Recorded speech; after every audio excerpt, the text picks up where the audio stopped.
Hey guys, how's it going? It's Danconia. Welcome back to the Overwatch League Roundup 2020 Team of the Week, Week 10. That was a bit of a weird intro, wasn't it? Team of the Week, Week 10. I kind of just repeated myself. That's not very good. But anyway, we have a Team of the Week to do for Week 10. Obviously, it's a bit odd because I'm doing it after the previews for Week 11. And that's because the Overwatch League have decided to change the schedule, which is happening quite frequently of recent times. But hey, there's not much we can do about it. Team of the Week happens nonetheless though.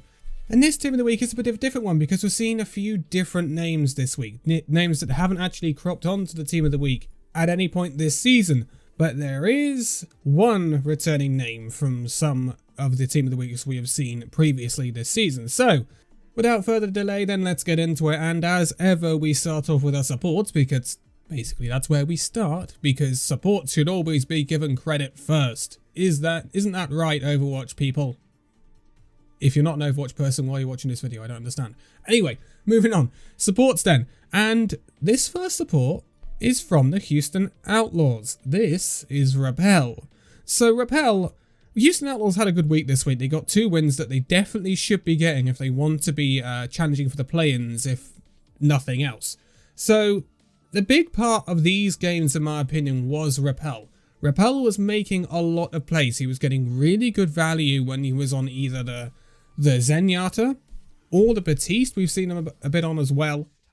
He was getting great value from his ultimates, but he was getting really good picks as well. I've seen Repel get 3Ks. Did he get a 4K this week as well? I honestly can't remember. But Repel was really, really good for the Houston Outlaws this week. And it's nice to see more and more parts of this Outlaws side stepping up now. They had such a poor start to the season, but Jexer stepped up earlier on in the season. Repel stepped up. Linkser this week also stepped up, although he doesn't make it onto this list. So there is really good signs for the Houston Outlaws this week. I am actually impressed with the Texans side. And it's been a good week for the Texas teams, hasn't it? And the other Texas team will be cropping up a little bit later on. But moving on to our other support, and this will be the only returning face from one of our previous Team of the Weeks, it will be Funny Astro. So, Funny Astro, he's always looked at as a Lucio one-trick by a lot of people. And he's not played every single map for the Philadelphia Fusion this week, I'll be honest with you. But he has played a very integral part to the Fusion's backline when he has been in there. He's been either him or Boombox in the Fusion's backline this week alongside Alarm. And generally, Funny Astro is brought in to play the Lucio, and of course he's very, very good on it. He got a fantastic boop-off, memorable boop-off against the Atlanta Reign in the second match of Philadelphia's week. But also, he's been very consistent.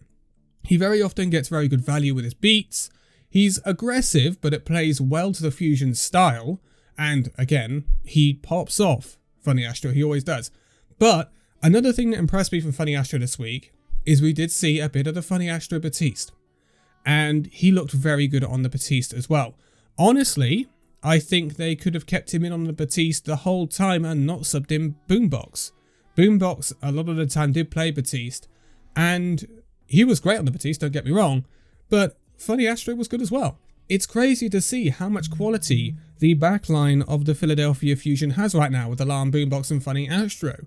So I am very impressed with Funny Astro this week. Not only has his Lucio play been as good as ever, but he's also shown some flexibility that a lot of the time people don't think he's got or sometimes don't see from him. And that's why Funny Astro makes it onto this list. There are some few other mentions, obviously. Alarm had a really good week, but Alarm is Alarm, and Alarm always has a good week. He's kind of almost a Jonak of this season, if you see what I mean. He's just this rookie. I mean, I say he's a rookie. He's been on the contender scene for a little while, mind. And he was one of the hot prospects coming into this season. But he has really stepped up, and he is being consistently good for the Fusion. Really, really good. But those are my supports, Repel and Funny Astro, and moving on, we are going to take a look at the tanks, and we're going to start off with the off tank. And for this one, we move over to China, and this is the Shanghai Dragons, and this is Void. So, Void really impressed me this week. Another person who was getting great value, and this is a theme of this Team of the Week. It's all about getting great value. You may not be the absolute poster boy of the team, but you are getting really, really good value. And a Void is an example of this. Void was also really well enabled by his supports, Izayaki and Li Zhegon of the Shanghai Dragons. But Shanghai Dragons had a really good victory over the Guangzhou Charge, who actually wiped the Vancouver Titans off the face of the planet in the match previous. So Shanghai Dragons are really falling into place now. And Void impressed me last week, and he's continued this week with another really great display against the Guangzhou Charge. He's contributing to so much to team fights, and he's looking good on a variety of heroes. Obviously, we didn't see D.Va, but he is really good on the D.Va, he's really good on the Zarya, and he's really good on the Sigma as well.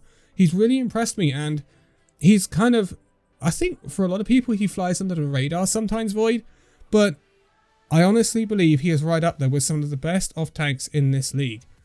And that's a very big thing to say when you think about it. When we talk at the best off-tanks in this league, you talk at the likes of Poco and Choi Hyobin, maybe Fury. Fury had a good week for the Fusion. And it's a really good kind of contingent to be thought of being in. And that's where I put Void at the moment. I think he is really, really good as an off-tank for the Shanghai Dragons. So he's going to make it onto this list. But the main tank this week was a bit of a tough one for me. Obviously, we've got a few standout names. Hangzhou Spark, Gujue, as consistently good as ever. Philadelphia Fusion and Sado, I mean, he's as good as ever. But again, he had some dips this week, I thought. Paris Eternal with Ben Best, again, very good. Someone else who did impress me this week, didn't quite make it onto the list, is Muma, actually, in fact. He did play quite a bit of the Reinhardt this week, but he didn't look like he was getting outplayed against the likes of Beast and Fusions. So, you know, take what you can, but Muma is improving. I have been keeping an eye on Muma in recent weeks, and it does look like he's beginning to step up after that really extremely poor start to the season. Dallas Fuel with Gamsu again, he's finding his feet. It's not quite there yet, but he is finding his feet. Chengdu Hunters with a Meng. We all know how good a Meng is. Shanghai Dragons with Stand 1, also consistently good. But the person who makes it onto this list for me this week is Rio of the Guangzhou Charge. So, you watched the kill feed of the Guangzhou Charge versus the Vancouver Titans. And I can almost guarantee you that if not a kill, it's an assist that Rio is popping up on. I honestly saw his Orisa in that kill feed more than any other hero or player on the Guangzhou Charge in that match. Whether it be assisting or facilitating kills, or whether it be getting them himself on the Orisa. I was really, really impressed with Rio this week. And it goes back to that thing I was saying a little bit earlier on. He got really good value. Really, really good value this week from Rio. And he was involved in literally everything. Sometimes a tank can be used as bait. Sometimes a tank can... And that's not a bad way to use a tank, don't get me wrong. But sometimes the tanks are cannon fodder for DPS and supports to get work done. But a lot of the time this week, Rio was actually more part of the cannon rather than being cannon fodder, which was really, really impressive for me. And I was just really impressed with Rio's involvement in literally every single thing the Guangzhou Charge did this week. So he makes it as my main tank, but there are a lot of good main tanks in the league, and they're all kind of at similar levels at the moment. I haven't seen any main tank really pop off since Sado earlier on this year, but it'll be interesting to see how we move on from here with the main tank role. But obviously this brings us to DPS. And the first DPS slot really couldn't be filled by anyone else. It's probably the player that has impressed me the most this week out of anyone. We are going to the Dallas Fuel. We are going to Doha. So Doha, obviously playing that more projectile-y, more facilitaty, more utility DPS role compared to Decay's more hit scan pop-off role. But it was not Decay carrying the Dallas Fuel against the Washington Justice. In fact, actually, no one was carrying the Dallas Fuel against the Washington Justice because the Justice were just that bad. But the standout name was Doha this week, and it really impressed me. It showed that the Dallas Fuel really didn't rely wholly and solely on Decay, which we had seen previously in the weeks gone by, we have put DK in the team of the week before. Doha, he is part of the star DPS duo that is at the Dallas Fuel, but up until this week, he had been in the shadow of Decay. But this week, he was the shadow caster, and it was Decay in the shadow. Doha's Doomfist, Doha's Farah, basically everything Doha played, he popped off on. And it was really good to see. I honestly can't wait to see more of the Doha Doomfist. I really want to see that. And it's something I wish a lot of the teams would do more of. And it's in terms of playing to their strengths.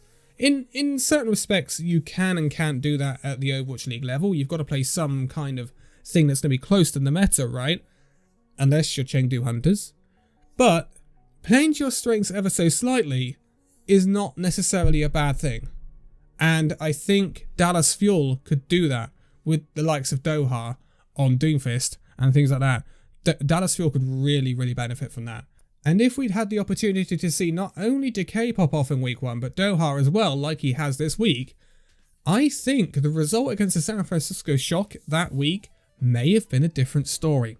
So I'm actually really impressed with the Dallas Fuel this week. They have stepped up. Again, it was against an incredibly bad Washington Justice side, so we have to take a pinch of salt from this, but again, it's an improvement from the Dallas Fuel, and it is this week off the back of Doha. He was standout this week, by far the standout player in the league this week, in my opinion, and that's pretty high praise. I don't often pick out one player that will stand out above anyone else in the league, but this week it was Doha, without a doubt. He really, really did impress me in that match against the Justice, and I hope the Dallas Fuel can maintain what they've been doing in future weeks, because if so, I mean, Dallas Fuel have got a tough week coming up this coming week, but if so, Dallas Fuel, there might just be a little bit of light at the end of the tunnel at last. Let's not say things too quickly though, hey? And the last slot, that is the question. This is going to be my hit scan. This week, it goes to the San Francisco Shock. It goes to ANS or Ansan Sniper. So, or ANS. What is his name? ANS? ANS? Ansan Sniper? It's only one of the three, isn't it, really? He was really good this week. And what impressed me about it, or has impressed me about ANS in previous weeks, is that he's shown flexibility. He came into this league. He was a streamer. He was known before the league as more of a Widow one-trick on ladder, from what I heard anyway. And I thought, well, yeah, I suppose the Shock could use a person who specialises Widowmaker. But then again, they do have Striker. They've got quite an adequate Widowmaker, so why have they signed Ansan or ANS? So coming into the league, I had my reservations about the signing. But he's actually proved very valuable to the San Francisco Shock so far this season, and he's shown flexibility that I don't think a lot of people would have expected. We've seen his Torbjorn last week. This week we saw the McCree, we saw the Widowmaker, and we saw him just get so much value, especially against the Atlanta Reign, in my opinion. He got so much value this week at ANS, and I think it's promising signs. Shock needed to stabilise after their poor week 9, and it certainly has happened. And I wasn't expecting Ansan Sniper or ANS to play as much as he has. I thought he would be a bit of a bench player, I'm not going to lie. Because of the absolute skill that Shock have got throughout their roster, but in the DPS slots, when you've got Rascal, ANS, Sinatra, Striker, I am missing one, Architect, that's it.